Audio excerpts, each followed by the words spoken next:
সামান্য একটা ডেজার্ট বানাতে গিয়ে আমাকে এতটা সমস্যার মুখে পড়তে হবে আমি কখনো ভাবিনি। আসলে প্রথম প্রথম বানাইলে মনে হয় সব কিছু এরকমই হয়।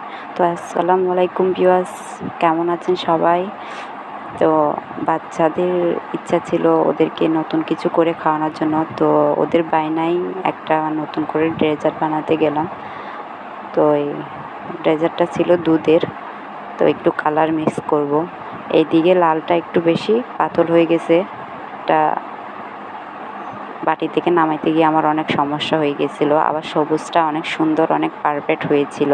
এটা কি সুন্দর করে একদম জেলি জেলি হয়ে গেছে, কিন্তু লালটা এরকম হয়নি, ওটা অনেকটা নরম রয়ে গেছে। এটা মানে একটু পানি মনে হয় বেশি হয়ে গেছিলো। তো যাই হোক, এটা নামাইতে পারতেছিলাম না, বাটি থেকে একদমই পড়তেছিল না, তো নাইফ দিয়ে রেও করে ফেললাম। তারপরে এই দুইটাকে একসঙ্গে মিক্স করে তো তার সাথে আবার দুধ দিব। জানি না আপনারা হয়তো আরও বানাইছেন, আমি বানাইনি। প্রথম বানাইতে গিয়ে এত সমস্যার মুখে পড়ে গেছি ভাই, বলে বুঝাইতে পারবো না।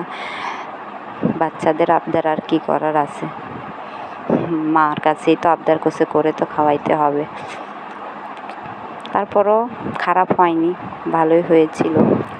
আর ঈদে ছুটি পেলে, বাচ্চাদের মাকে পেলে, তাদের তো আবদারের শেষ নাই, কত চাওয়া কত পাওয়া।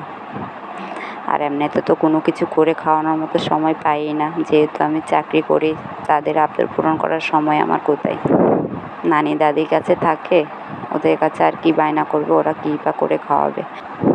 তো তারপর আলহামদুলিল্লাহ অনেক সুন্দরই হয়েছিল, কিন্তু এটার নাম কি আসলে আমি সেটা জানি না। অনেক আগে একবার ইউটিউবে দেখছিলাম, তো আমি আবার দেখে দেখে বানাইনি। ওই অনেক আগে চোখে পড়ছিল এরকম ডেজার্ট বানানো দেখেই, মানে ঘরে একবার ট্রাই করলাম। তো নাম কি দিব সেটা জানি না। এমনি ডেজার্টটা দেখতে অনেক সুন্দরও হয়েছিল, খেতে অনেক ইয়ামি হয়েছিল। কিন্তু ডেজার্টটা এখনই জমেনি, তার আগে আমি বাটি থেকে প্লেটে নামিয়ে নিচ্ছি। এখনও অনেক নরম রয়েছে, তবে অনেক ভালো হয়েছিল আলহামদুলিল্লাহ। তো দেখা হবে পরবর্তী ভিডিওতে। আল্লাহ হাফেজ।